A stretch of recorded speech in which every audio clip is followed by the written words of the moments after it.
Hello, welcome everybody. Happy April. Hi, Jen. Hello. Happy Monday also. We are here for our HR Huddle, and we thought we should talk about our weary soldiers that we have in the profession. And it seems like everybody that we are speaking to the last couple weeks, and for sure the last few days, but I think it's been longer than that, Oh, yeah. that people are tired. And part of it's the pandemic. Part of it is, this maybe excitement and hope about opening up, but also maybe still some hesitancy and concern and fear that lives along with that. But also just the sheer volume that we're facing in the profession with moving deadlines and volume of work. And we could say, we've talked about before, like that's a blessing, busy season is a blessing. We've talked about that in a previous HR huddle, but we thought today we should talk about what are we doing to message and elevate what we're going to do to change and make change in our firms and make change in the profession so we can retain and keep our talent, but also be sustainable for for future generations, for generations to come. So we thought we should maybe start there and elevate the message. And we've got some tactical ideas, which are easy to go to. I know I like to go there easily. And it's easy as HR professionals to do that. And just kind of swat at things, that might make a little bit of a difference, but they're not going to make the difference that we think that needs to be made in firms. So Jen, anything you want to add to that setup or what you've been seeing? I know you've been talking to some leaders also. Oh, for sure. Weary soldiers, I think, is right. I think that the weariness isn't just pandemic, and it isn't just the normal busy season weariness. I think that we have to acknowledge that there's been a tremendous amount of uncertainty related to legislation and, the integration of federal law changes with what the states are doing, and certainty about, are we filing estimates, even though the deadline changed, really? And is there risk the deadline will move again? And there's a lot of uncertainty, a lot of question marks. And most of the people drawn to accounting are not drawn to accounting because they love a lot of uncertainty. They're drawn to it because they like rules and certainty and ticks and ties and consistency and the way that things integrate. And I'm not saying there's no gray areas and that there's not a lot of professional judgment used. There is, but we just don't generally like it so that it feels like almost everything's undecided. And that's the feeling of a lot of practitioners right now. They're not able to finish things because they're still waiting for clarification on this, that, or the other thing. So that uncertainty is kind of wearing. There's also this feeling of a lack of control. Like, what's the next thing coming that I can't control, or that our business doesn't seem to be able to control?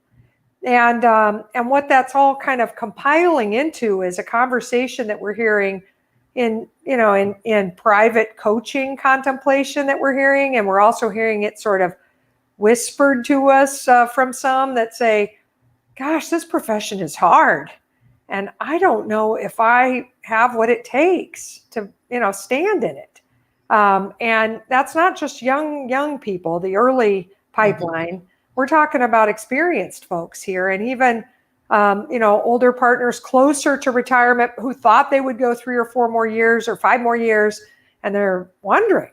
So, and the reason we bring it up is that as HR professionals and leaders in our firms, our job is to help our constituents know that we hear them, we feel them, we care about them, and that we're listening and we're going to do something about it. And so I'm a little afraid that sometimes right now we're busy, trying to buoy spirits with fun, which I'm fully supportive of. Tamera and I want to talk about time off today. We definitely think time off is part of the weary thing, but those are more, small bits. The big bit is like, how are we going to solve the business model challenge that we have that's wearing us out? And we can't necessarily at our firms change the way legislation works, or whether the states talk to the feds or the feds talk to the states, or whether certain systems are updated so that we can quickly file once changes are made. And there's some of that it really is out of our control. But there are things we can do from a business model perspective. For instance, we could reduce the number of clients we're serving by getting rid of our D and F clients, or our really small clients that we can't afford to serve because there's too high a volume of them. And maybe we could trim the base and apply Pareto's rule of 80-20 rule. 80% of the revenue comes from 20% of the clients. How could we get it to even, I don't know, 60% of the clients, or I don't know what the trim number is that you get it down to, but how could we have a smaller base of clients that we could do more with, make a bigger difference with, get joy from those clients? They're the ones we like. It's the work we like. And so I wanted to make sure that we feel called in HR to keep talking to our firm leaders about business model changes that could bring relief. And what are they, and how can we circle the wagons and discuss them in real earnest this spring, May, June, as soon as we can get the wagon circled, and talk about how could we bring some of those business model changes. Automation will help, streamlining processes, eliminating duplication, hiring administrative support personnel, customer service type reps into the service line departments. There's all sorts of innovation we could do that would bring real relief. So I just wanted to say that, Tamera, that sometimes in HR we think about HR programs, and we forget that we need to look at the broader business model and say, how can I bring forward ideas to help the talent that might not really be HRE? They're more business strategy. And we think you need to get in there and see what you can do to bring some of that thinking to the senior leaders in your firm. Well, and as HR professionals, Jen, I don't think I have to be the one that makes the changes, but I can facilitate the discussion. Sure. And I think that's one of the gifts of HR professionals. They're good listeners. We're good listeners as a rule. We can see the big picture. We can see what needs to, possibly happen. I might not know all the details, but I think if you've been in the firm or in the profession for a while, you probably have some ideas on those too. And we could make a list. Like you just generated, 5 or 10 things that I could pull out of things that we could change. We could talk about how we're managing our clients and, how do we do business? How do we work? And project management, and be better project managers, and manage timelines better. And sometimes we feel like, we're at the mercy of our clients instead of saying, how do we manage our clients? And it's actually our job to be able to do that. I've talked about that before. And so here's our client acceptance, procedures, and here's how we're going to operate as a client. Here's the technology we're going to use. Here's the timeframes. Here's the impacts if we don't meet those timeframes. And so that we can manage that along with scope. So we could make a list. And I think that's the thing as an HR professional, is you could facilitate that discussion, maybe even a whiteboard discussion. If I were to start new in public accounting, how would I want it to work? What would I want to keep? What would I want to stop? What would I want to start or change? And then from there, we can start to pick 1 or 2, 3 things and chiseling away at it.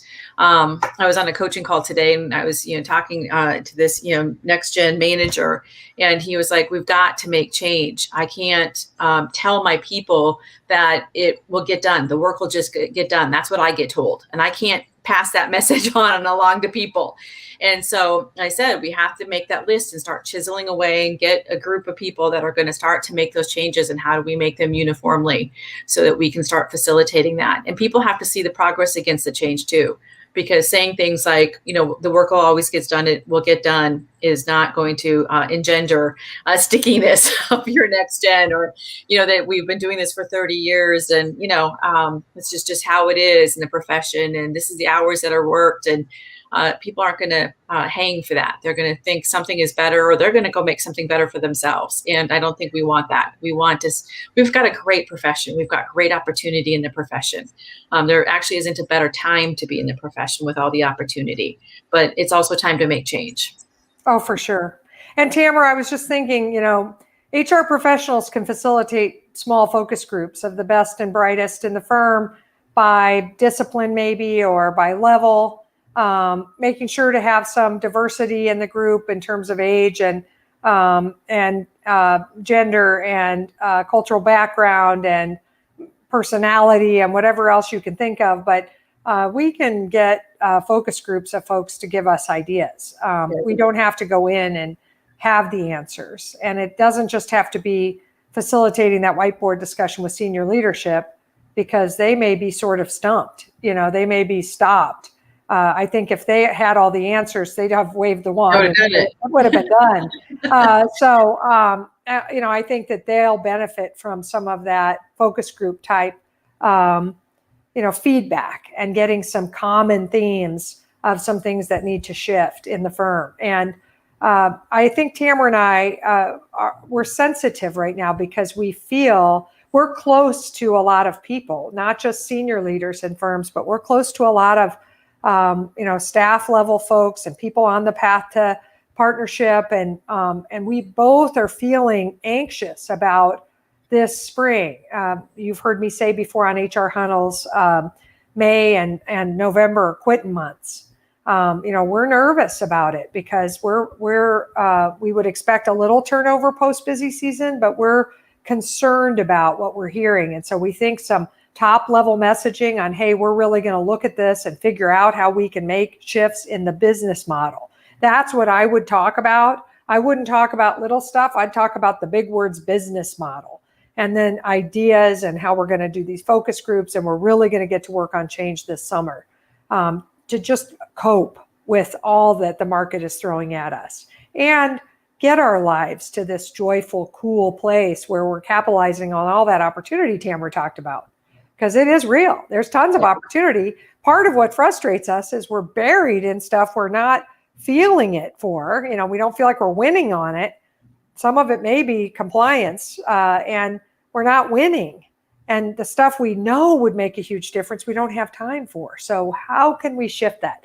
And we're excited because we think that this is a big opportunity for all of us as leaders to make some changes we've kind of been wanting to make but didn't know how to get done. This is the time to talk about the kind of big, hairy, audacious goals for business model change and start implementing them.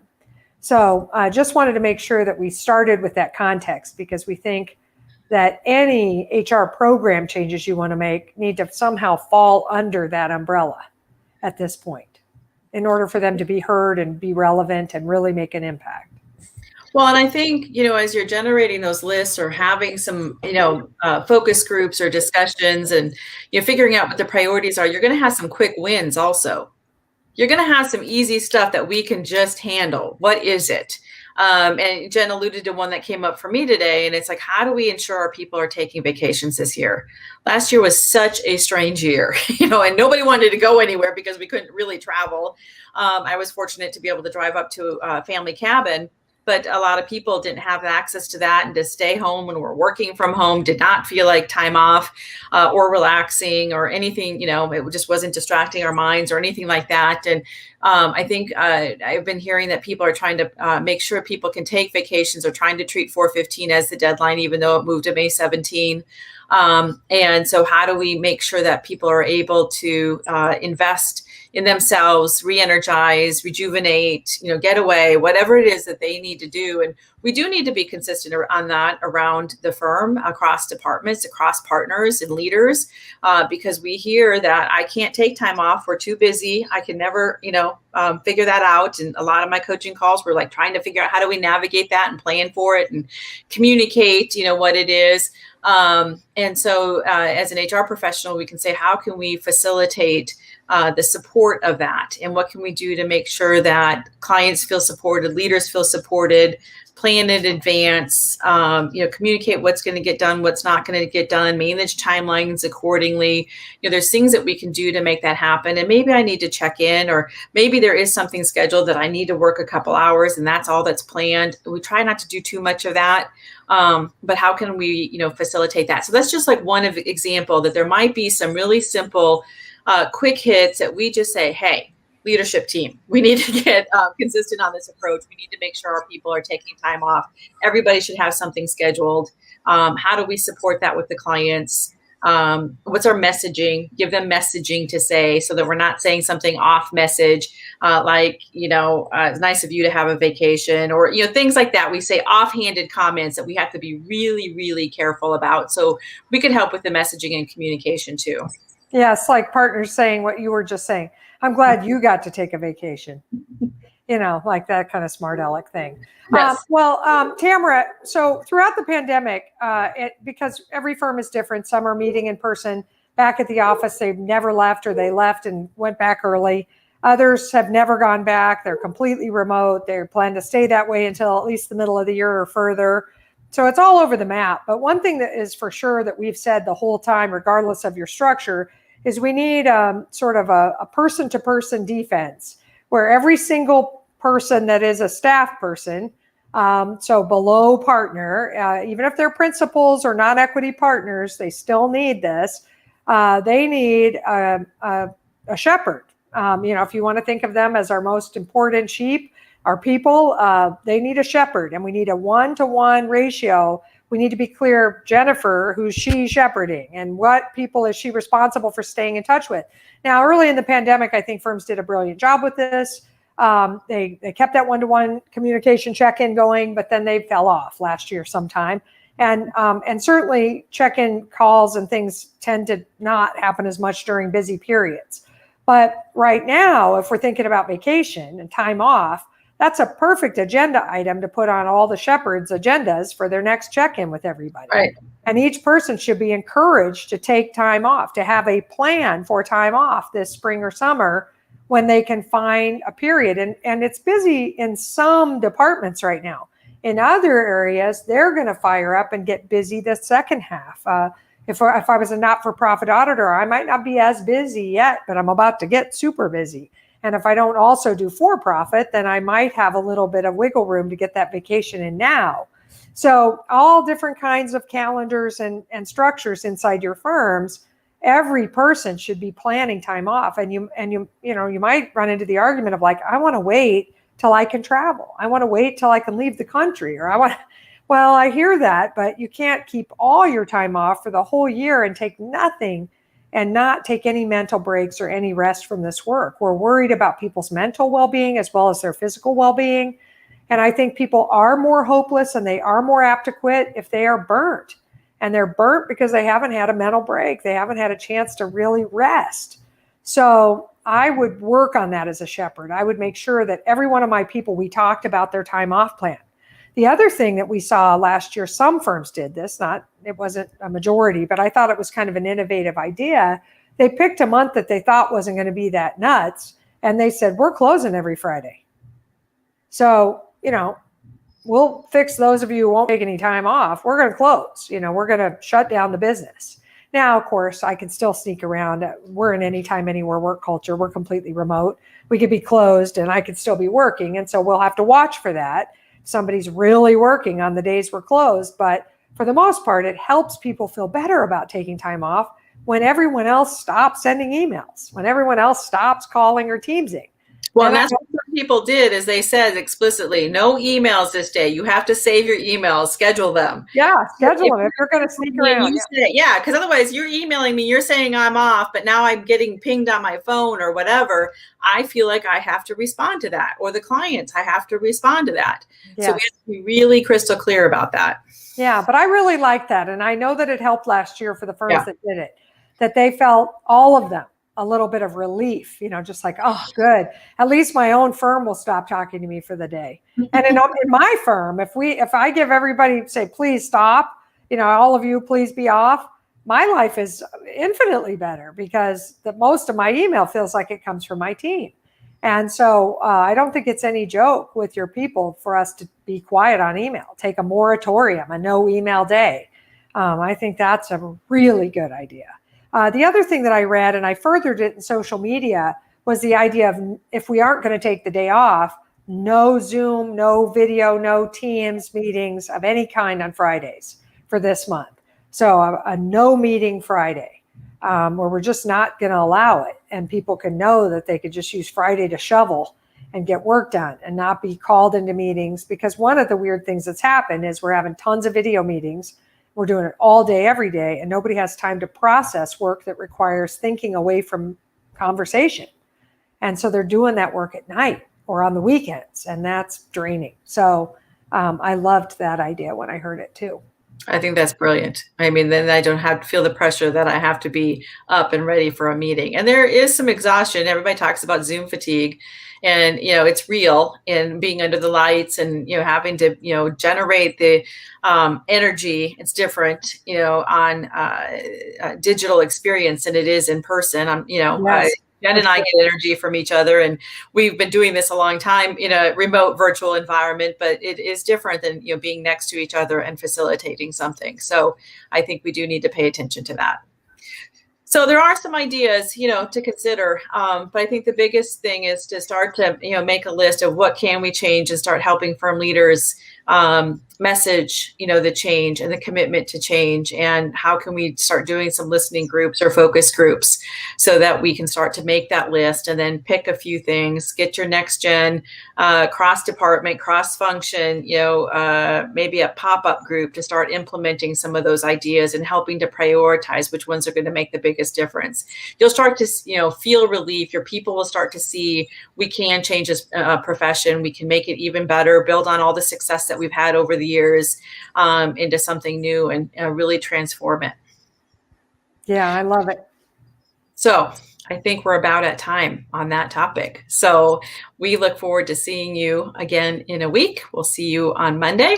And if you have any ideas or strategies or things you want to make sure we explore in these HR huddles, let us know. You can message us in social media or reach out to us and email us and contact us. We appreciate being with you today. So have a great, productive week.